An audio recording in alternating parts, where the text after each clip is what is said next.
Friends, this is your book Flamingo, and this is the second chapter, Lost Spring. Today I am going to tell you about the story of this new chapter, Lost Spring. कभी आप लोगों ने देखा होगा कि hotel में कोई छोटा सा बच्चा काम कर रहा है, लोग बड़े उससे बोल देते हैं, छोटू जरा पानी लेके आ। आप जानते हैं वो छोटू कौन है? वो छोटू जरा दरअसल he is a whole sole earning member of the family. He is a mature person. है ज़रूर वो छोटा, लेकिन उसके ऊपर बहुत सारी रिस्पॉन्सिबिलिटी है। पूरी फैमिली को उसको चलाना है, उसको पेरेंट्स को वो हेल्प कर रहा है अर्निंग में। लोग तो यूं ही मजाक में बोल देते हैं, ए छोटू जरा ये काम कर दे, वो काम कर दे, होटल में काम कर रहा है, कहीं काम कर रहा है। लेकिन वो ऐसा है नहीं एक्चुअली। वो बहुत ही मैच्योर पर्सन है और पूरी फैमिली को वो सपोर्ट कर रहा है। तो this story is circulated about these small children only. तो स्टोरी का नाम क्या है? तो स्टोरी का नेम है लॉस्ट स्प्रिंग। तो what is spring here? Spring is a weather. और वो आप जानते हो वेदर कैसी होती है, स्प्रिंग वेदर, नई फूल आते हैं, नई पत्तियाँ आती हैं। The same way spring is a childhood. Spring क्या है? एक चाइल्डहुड है। And lost spring means lost childhood. Someone has stolen the childhood from these small children. Who has stolen their childhood? Maybe some greedy persons. Maybe some greedy persons have stolen their childhood. Someone has put pressure on their life to work somewhere. Because of that only, they are working somewhere and they become the child labor. Okay. So this is a very emotional and painful reality of poor children in India. There are two characters, Sahib-e-Alam and Mukesh. They describe the real picture of the child labor in our country. मतलब बहुत सारे ऐसे बच्चे हैं जो कि child labour हैं। कोई कहीं काम कर रहा है, कोई कहीं काम कर रहा है। गवर्नमेंट का वैसे उस पर पूरा वो है कि कंट्रोल है गवर्नमेंट का, लेकिन कुछ साल पहले तक ऐसा कंट्रोलिंग हर जगह हो भी नहीं पाती है। कहीं कहीं थोड़ा से लूज़ हो जाता है मामला, तो चाइल्ड लेबर देखने को मिलता है, चोरी छुपे होता रहता है। तो अपनी जो इसमें नरेटर है, narrator is Anees Jung. She is the writer of this story and highlights how poverty steals childhood. Poverty steals childhood means, poverty means क्या होता है? पॉवर्टी मीन्स गरीबी। एक गरीबी है जो कि चाइल्डहुड को चुरा ले जाती है। चाइल्डहुड जो है पॉवर्टी की वजह से इतनी गरीबी है घर के अंदर कि व्यक्ति को, बच्चे को भी काम करना पड़ जाता है, पेरेंट्स का ही प्रेशर हो जाता है। ठीक है। Education and freedom. Poverty steals childhood, education and freedom, everything is stolen by the poverty. Poverty क्या है? गरीबी है। गरीबी अपने आप में ये एक बहुत बड़ा श्राप है एक तरह से देखा जाए तो। At the same time story also contains the seeds of hope. At the same time, story is containing the seeds of some hope, courage and desire for a better future. इस स्टोरी में क्या है? ठीक है, childhood तो जो अपनी जगह जो है ही चाइल्ड लेबर है, एजुकेशन नहीं है, फ्रीडम नहीं है, लेकिन साथ ही साथ में स्टोरी में कहीं पर ये भी देखने को मिल रहा है कि होप है वहाँ पर। वो जो कैरेक्टर है उसमें, उसके पास एक होप है, कुछ आगे बढ़ने की इच्छाएं हैं, करेज है और डिज़ायर है कुछ उनको अपने फ्यूचर के लिए। तो आवर राइटर अनीस जंग, पहले हम राइटर के बारे में बता दें। Born in 1944 in Rourkela and spend her childhood and adolescence in Hyderabad. She received her education in Hyderabad and in USA। तो उन्होंने अपनी एजुकेशन जो है हैदराबाद में की थी और USA में की थी। She was a sensitive observer. Sensitive observer means जो सोसाइटी के लिए बहुत ज़्यादा सेंसिटिव मतलब हो जाता है कि जो व्यक्ति बहुत जल्दी चीज़ों को समझ ले जाए। ठीक है ना, उसे आसानी से वो चीज़ समझ में आ जाए कि कहाँ पर क्या मतलब कि चेंजेस हो रहे हैं, क्यों चेंजेस हो रहे हैं, किस वजह से हो रहा है, वो फील कर ले जाए। जो फील कर ले जाए जल्दी, that is sensitive. So she is a sensitive observer, socially aware and sympathetic towards the poor children. She is having some sympathy also towards poor children. Narrator talks about the child labor. She is talking about the child labor, loss of childhood and forced responsibility. Forced responsibility, I told you ना, force responsibility भी रहती है, ज़बरदस्ती, मतलब एक तरह से pressure रहता है रिस्पॉन्सिबिलिटी का, तो बच्चे को निकलना पड़ता है काम करने के लिए, पेरेंट्स का दबाव भी रहता है और फिर सोसाइटी का भी कुछ ऐसा रहता है कि वो मजबूरी हो जाती है. Children are forced to work instead of enjoying childhood. They cannot enjoy the childhood. They cannot take the education also, and they are away from the freedom. They are away from the freedom and they are working somewhere instead. The title of the story is Lost Spring. Here spring means childhood. ये मैंने आपको पहले ही बताया है कि lost spring क्यों इसका title दिया गया है. This story is divided into 2 सब parts. First part is story is revolving around the life of a rag picker. Rag picker, you understand what is, who is rag picker? Rag pickers उसको बोलते हैं जो कचड़े को बीनते हैं. कचड़े को जो बीनते हैं, आपने देखा होगा कई बच्चे ऐसे आपको दिख गए होंगे कि they are picking the garbage pick कर रहे हैं और कहीं ले जा कर के फिर वो उसको सेल करते हैं और उससे उनको कुछ प्रॉफिट होता है, कुछ पैसे कमाते हैं. तो rag picker is whose name is Saheb Alam. The rag picker, the child who is a rag picker, his name is Sahib Alam. So our story is starting. The first part of the story is this. Sahib Alam, he himself don't know the real meaning of his name. The child who is the main character, he himself don't know the real name, the real meaning of his name. तो name के जो meaning है, it means lord of universe. Sahib Alam का मतलब हो जाता है lord of universe. But our Sahib Alam is poor barefoot child who holds a plastic on his bag to collect garbage. लेकिन जो हमारा जो साहिब आलम है, जो हमारी जो स्टोरी में जो साहिब आलम है, वो एक गरीब बच्चा है जिसके पैर में चप्पल भी नहीं है और पीठ में एक बोरी लिया हुआ, प्लास्टिक के बैग की एक बोरी रखा हुआ है जिसमें कि वो गार्बेज भरा हुआ है, मतलब इधर उधर का कूड़ा करकट भरा हुआ है. तो garbage is gold for him. See, garbage is gold for him. He earns his livelihood from it. वो अपने लिवलीहुड उसमें से वो अर्निंग कर रहा है from that garbage. And he thinks that garbage is gold for him. Why he thinks garbage is gold for him? Because sometimes he get coins also in that garbage. कभी कभी उसको coin मिल जाता है धोखे में. दैन जब coin मिल जाता है तो फिर उसे और सर्च करता है और ढूंढने लग जाता है उस पर. So Sahib is from Bangladesh. His fields were destroyed there by the storms. Because of the destruction by the storms, तो साहिब जो था बांग्लादेश में रहता था with their parent.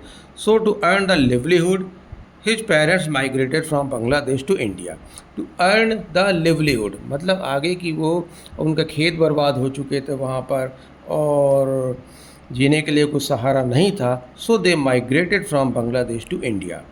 But here also they were trapped in poverty. लेकिन जब वो यहाँ आए तो यहाँ पर भी वो क्या हुआ, they were trapped in poverty, childhood labour and lack of education. उन्हें यहाँ आने के बाद उन्होंने क्या हुआ, देखा कि यहाँ पर भी वो पॉवर्टी मीन्स गरीबी में जकड़ गए, चाइल्डहुड लेबर में फंस गए और लैक ऑफ एजुकेशन, उन्हें एजुकेशन भी प्रॉपर नहीं मिल पाई. Sahib lives in Seemapuri with his parents nearby Delhi. Simapuri is a place, it is nearby Delhi. It is located nearby Delhi. It is the countryside of the Delhi region. Many poor people live there in mud houses without proper facilities. वहाँ बहुत सारे लोग रहते हैं जो कि mud houses, कच्चे मिट्टी के मकान बने हुए हैं, उसमें रहते हैं और they are facing the proper facility, means lack of facility is there. What type of lack of facility? Basic facility they don't have there. कैसी है बेसिक फैसिलिटी? सीवेज सिस्टम की वहाँ प्रॉब्लम है, ड्रेनेज की प्रॉब्लम है, clean water नहीं मिल पाता उनको, इलेक्ट्रिसिटी की प्रॉब्लम है. These are the basic instrument, these are the basic things which is required by the any human being, और वो यहाँ पर ये प्रॉब्लम्स उनको फेस करनी पड़ रही हैं. Here most people are engaged in rag picking. Most of the people, those who are living in Simapuri, they are engaged in rag picking.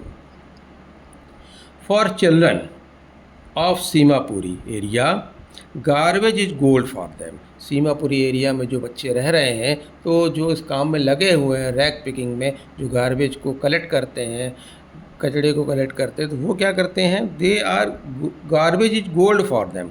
उनके लिए गार्बेज क्या है? गोल्ड है. It provides food and money. Because of that garbage they get food and money. वो उसे collect करते हैं, फिर कहीं सेल कर देते हैं और उन्हें उससे पैसा मिल जाता है, और कोई दूसरा काम उनको नहीं आता. क्यों नहीं आता? क्योंकि वो बहुत ज़्यादा पढ़े लिखे भी नहीं हैं और किसी चीज़ में स्किल्ड लेबर नहीं है, तो उन्हें यही एक काम समझ में आता है, तो वो इसी में लगे रहते हैं और फिर वो अपने बच्चों को भी उसी में लगा देते हैं. Sometimes even they find coins और other useful items in the heap of garbage. कभी कभी उन बच्चों को क्या होता है? कॉइन्स मिल जाता है उसमें, उस गार्बेज में, कचड़े में कॉइन्स मिल जाता है, और कभी कभी कुछ यूज़फुल आइटम्स मिल जाता है, जैसे उनको स्लीपर मिल गई, या कोई लंच बॉक्स मिल गया, या कोई झोला मिल गया, बैग मिल गया, तो उनके यूज़फुल, वो उनके यूज़ में आ जाता है. कोई बर्तन मिल गया, तो ऐसी कोई चीज़ें मिल जाती हैं, तो that it becomes useful for them. Adult see garbage as a source of income. Children तो भाई, चिल्ड्रन जो थे, they see the garbage as a gold for them, and adult see garbage as a source of income, while children see garbage as a word of surprise and hope. जो adults हैं, they think garbage is a source of income.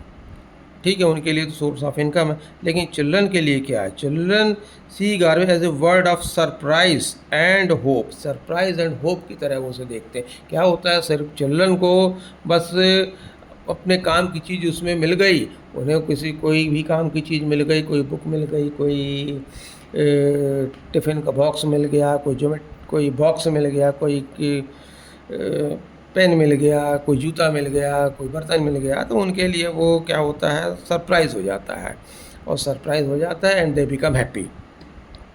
बहुत खुश हो जाते हैं वो. ठीक है, कभी कभी 2 रुपये 5 रुपये मिल गए तो बड़े खुश हो जाते हैं वो. Once narrator made Saheb. Once a narrator met Sahib. Sahib means that Sahib-e-Alam. I am talking about Sahib-e-Alam. She asked him why he is barefoot. Where are his shoes? Narrator is asking him that why he is barefoot. उसने जूते क्यों नहीं पहने हुए हैं? He replied, his mother kept it at shelf and did not bring it down. उसने कहा कि उसकी जो मदर है उसने सेल्फ में रखा हुआ है और सेल्फ से वो नीचे नहीं उतार रही है. Because of this reason he is not wearing his shoes.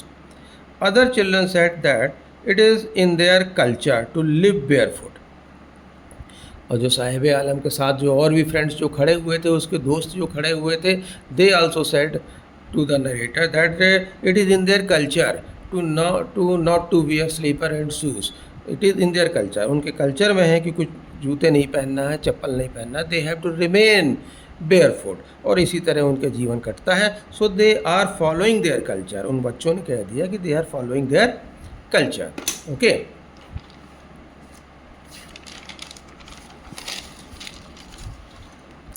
Narrator समझ गई. Narrator realised that they were making excuses to live barefoot. वो समझ गई कि they are making the excuse. वो एक बहाना बना रहे हैं. To live barefoot is not by choice. कोई भाई बिना चप्पल के, बिना जूते के रहना नहीं चाहता है. सब चाहते हैं कि भाई जूते पहने, चप्पल पहने जब वो घर के बाहर रह रहे हैं. तो it is because there is extreme poverty. इसलिए है वो बिना चप्पलों के, बिना जूते के, क्योंकि वहाँ पर they are facing the extreme poverty. बहुत ज़्यादा पॉवर्टी है, बहुत ज़्यादा गरीबी है. वो ख़रीद नहीं सकते हैं. They cannot afford. They cannot go to the shop and they cannot afford to purchase the shoes and slipper for themselves. तो नरेटर आस्क्ड साहेब वाई, अब नरेटर इतना तो समझ चुकी थी. Now narrator asked second question to Saheb why he didn't go to school. Narrator ने उससे पूछा कि तुम स्कूल क्यों नहीं जाते. Saheb replied there is no school in their locality. साहेब ने कह दिया कि there is no locality, there is no school in their locality, that's why he is not going to school.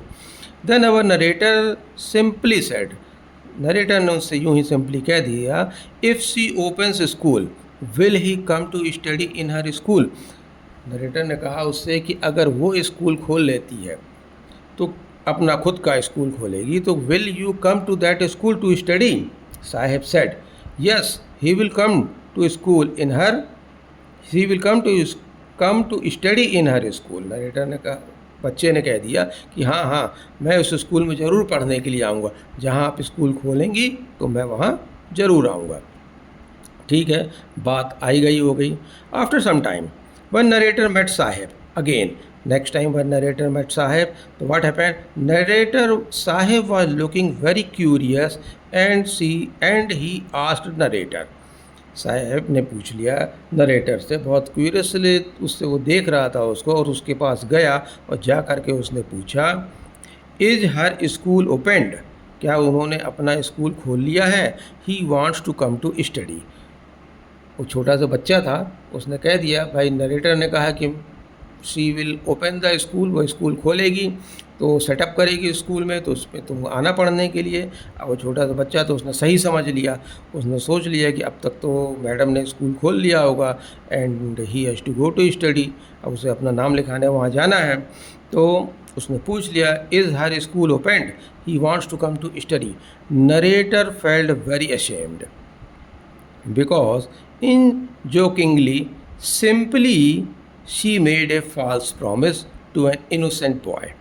हुआ क्या कि नरेटर ने तो एक यूं ही एक साधारण सी बात बोल दी थी, उसने इतनी सीरियसली नहीं कहा था, उसने बस यूं ही बोल दिया था कि अगर हम स्कूल खोलेंगे, if I will open the school will you come to that school to study. उसने बड़े सीरियस होकर नहीं बोला था, लेकिन बच्चे ने उसको सीरियसली ले लिया. And he is an innocent boy and she will make a school for him. Narrator but in real it was beyond her limit. अब क्या हुआ कि स्कूल खोलना नरेटर के बस की बात नहीं थी. ठीक है, it was beyond her limit, उसने तो बस यूँ ही एक बात कह दी थी, लेकिन बच्चे ने उसको सीरियसली ले लिया था. This child has desire to study. This shows, अगर बच्चा खुद आकर के पूछ रहा है कि have you set up your school, I want to come to study, means he has a desire to study. तो उसको अंदर से पढ़ने की उसकी इच्छा है. She germinated hope in this child's mind where she has failed to perform. Narrator is thinking that उसने जर्मिनेट तो कर दिया उसके दिमाग में, बच्चे के दिमाग में तो डाल दिया कि हाँ ठीक है हम स्कूल खोलेंगे तो उसमें पढ़ने के लिए आना, और बच्चे ने भी सोच लिया कि स्कूल जब खोलेगा तो he will go to study. लेकिन हुआ क्या कि वो प्रॉमिस तो जो है फेल हो गया और वो प्रोजेक्ट भी फेल हो गया. And she has failed to perform her promise, वो उस प्रॉमिस को नहीं कर पाई. Sahib was an innocent, hard working, freedom loving boy. तो this shows that Sahib was innocent वो था ही. हार्ड, बच्चे ज़्यादातर इनोसेंट ही होते हैं, सभी बच्चे इनोसेंट ही होते हैं. Hard working, freedom loving boy, he wants to educate himself. After some time narrator saw Sahib was working in a tea stall. कुछ समय बाद उसने देखा कि साहिब एक टी स्टॉल में एक चाय की दुकान में काम कर रहा है. He was earning there rupees 800 and a meal. He was getting their salary of 800 rupees and a meal also, a one-time meal also. उसे वहाँ खाना भी मिल रहा था. In the starting, Sahib thought this job is better than rack picking. Starting में तो साहिब को लगा कि ये जो जॉब है टी स्टॉल वाला, यहाँ पर वो जो सर्वेंट बन के गया था, तो उसको बड़ा अच्छा लगा कि चलो उस रैक पिकिंग वाले काम से ये ज़्यादा बेटर काम है. But soon he realised he lost his freedom. अब उसे लग रहा था कि ही लॉस्ट हिज फ्रीडम, उसकी जो आज़ादी थी वो ख़त्म हो चुकी है. पहले वो आज़ाद रहता था, it was his own work, but now he has become the servant of someone. Any master is there. ठीक है, तो अब उसकी फ्रीडम ख़त्म हो चुकी है. He has to go there on time and he has to open the shop and he has to return late. अब ये सब उसके साथ बंधन बन चुका था, टाइमिंग का बंधन और काम करने का बंधन हो गया था. Narrator noticed his smile has gone. What narrator had noticed? Narrator had noticed that on his face smile has gone. His steel can, उसके पास एक स्टील कैन था जो वो उसे उठा के कहीं जाया करता था. उसको शायद उसके जो चाय की दुकान का जो मालिक रहा होगा उसने दिया होगा कि इसको जाओ लेके जाओ और जगह जगह चाय बांट के आओ. ठीक है ना. तो his steel can is much heavier than his garbage plastic bag. तो this thing narrator has notice that his इसकी स्टील कैन वो ज़्यादा भारी है बजाय उसके in comparison to that plastic garbage bag जो पहले अपने कंधों पर रख करके चला करता था. तो this is the story of child labour. अब this story is divided in 2 parts है. We are having 2 sub part in this story. तो ये जो स्टोरी था ये साहिब के ऊपर थी. This is the end of the story of first part. Now I am going to start second part also. Okay. So part number 2. This story is of child Mukesh. Our character is Mukesh here. His story is more miserable. इसकी story तो और भी ज़्यादा miserable है, मतलब और भी ज़्यादा दयनीय स्थिति है in comparison to Sahib Alam. Mukesh is very determined, ambitious and courageous person. See, गरीब लोग हैं, गरीब है वो बच्चा, पढ़ने के लिए नहीं है, पहनने के लिए कपड़े नहीं है, but he is determined, ambitious and courageous person.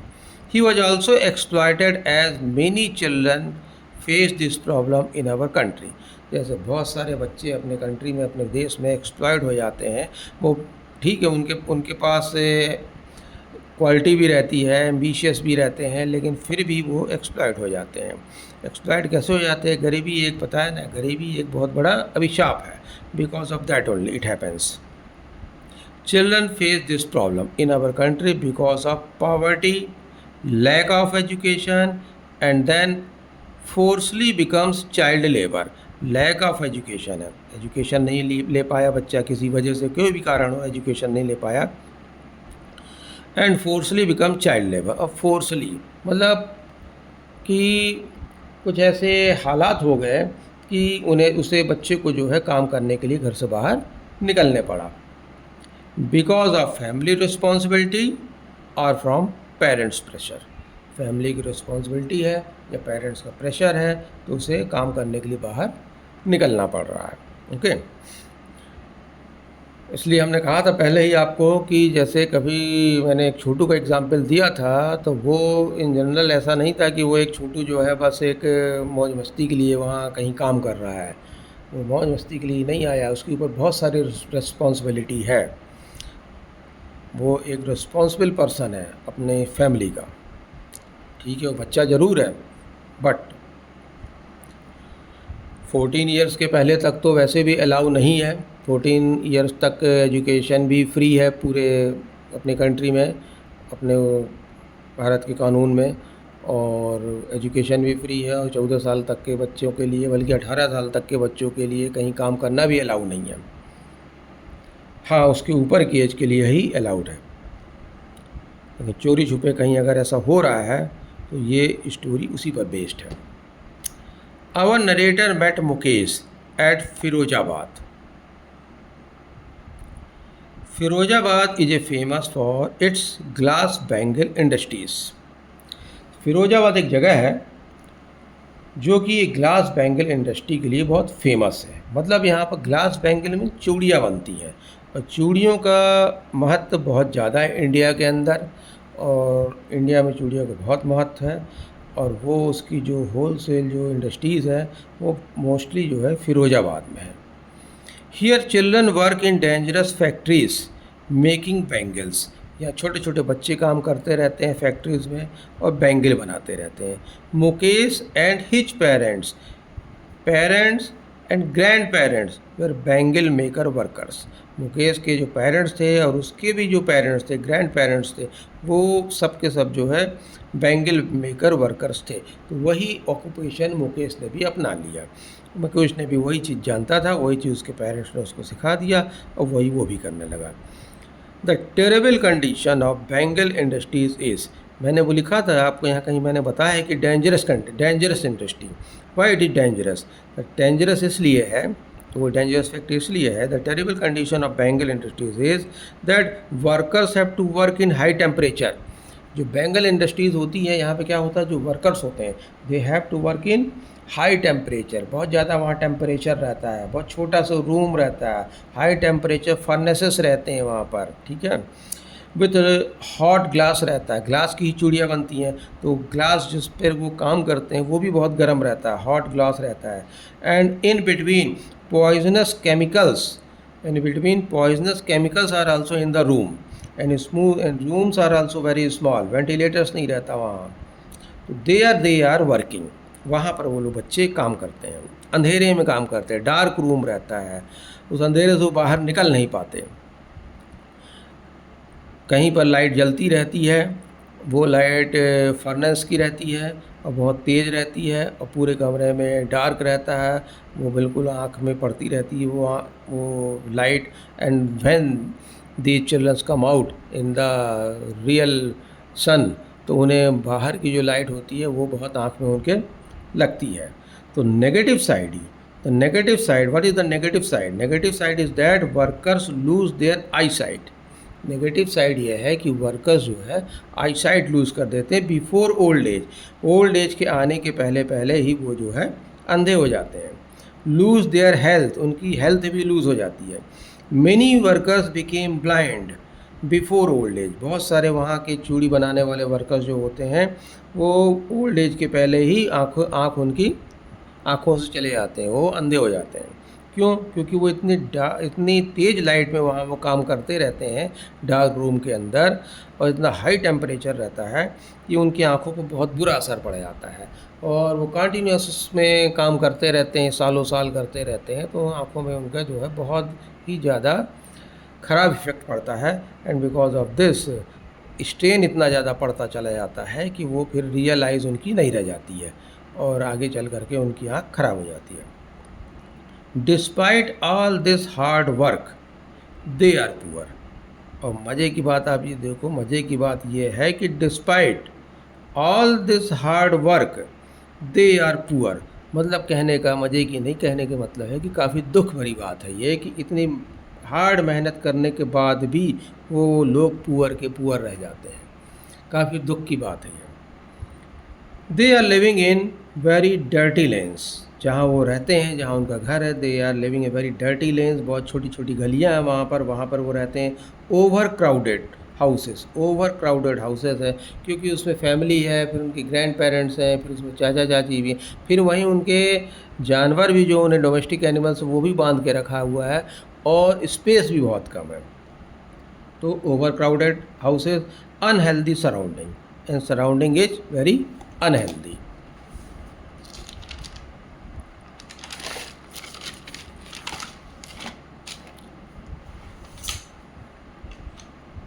These bangles make families were trapped. These bangle make families. Bangle make मतलब ये चूड़ी बनाने वाले जो families है were trapped by factory owners, middlemen, money lenders, politicians and police. They are such big fishes which trapped them. How they trapped them? भाई money lender ने उन्हें कुछ पैसे दे दिए, अब वो पैसे दे दिए कुछ इंटरेस्ट पे, अब वो इंटरेस्ट वो पटा नहीं पा रहे हैं, they are unable to pay the interest, और इधर हो क्या रहा है कि interest is raising and principal is remaining same, so they become बंधुआ मजदूर। देयर बंधुआ मजदूर मतलब वो फिर हमेशा के लिए वहाँ मजदूरी हो जाते हैं, and they have to pay the whole amount and then only they can come out from that cycle. They were poor and uneducated. Even if workers want to leave the profession, अगर वो वहाँ से भागना भी चाहें, हटना भी चाहें कि अपना प्रोफेशन को छोड़ देते हैं, कुछ और प्रोफेशन कर लें, तो because of fear and lack of support stop them, वो डरते हैं एंड लैक ऑफ सपोर्ट, उन्हें कोई सपोर्ट नहीं मिल पाता है और उनके अंदर डर बना रहता है कि पुलिस उन्हें मारेगी, पकड़ लेगी, या मनी लेंडर्स के गुंडे उन्हें परेशान करेंगे. So they don't get support also, and because of this cycle they are trapped there and they are working in those factories, they are also working and their children are also working there. So here children are born into labor and continue the same profession. तो जो बच्चे वहाँ पैदा होते हैं तो वो as just like as a labour ही रह जाते हैं और they also continue the same profession, और उसी प्रोफेशन को वो भी अपना लेते हैं. Mukesh is somewhat different, Mukesh जो हमारा जो इसमें जो कैरेक्टर है जो Mukesh, he is somewhat different. Still he has some hope. बहुत सारे बच्चों को, बहुत सारे उनके जो पेरेंट्स हैं, उनके जो ग्रैंड पेरेंट्स हैं, उनके जो और भी जो बहुत सारे छोटे छोटे जो बच्चे वहाँ जो काम कर रहे हैं, they don't have any hope, they don't have any desire to come out. But this Mukesh, Mukesh के मन में अभी भी कुछ होप है. There is some still hope in rising and he says he want to leave his work. वो कह रहा है कि he want to leave his work, वो इस काम को वो छोड़ना चाहता है. तो फिर करेगा क्या? He wants to become a car driver, वो कार का ड्राइवर बनना चाहता है. He wants to drive a car, वो ड्राइव करना चाहता है कार को. And wants to become a motor mechanic, he wants to become a motor mechanic and wants to drive a car. This he himself told to the narrator. He said to narrator, narrator से उसने ये बात कही थी. When narrator met him, narrator जब उससे मिली थी, and she reached up to his house, और उसके घर तक गई थी, to meet his family members, उसके फैमिली मेम्बर से मिलने के लिए. वहाँ उसने मुकेश ने कहा था that he wants to drive a car and he wants to become a motor mechanic.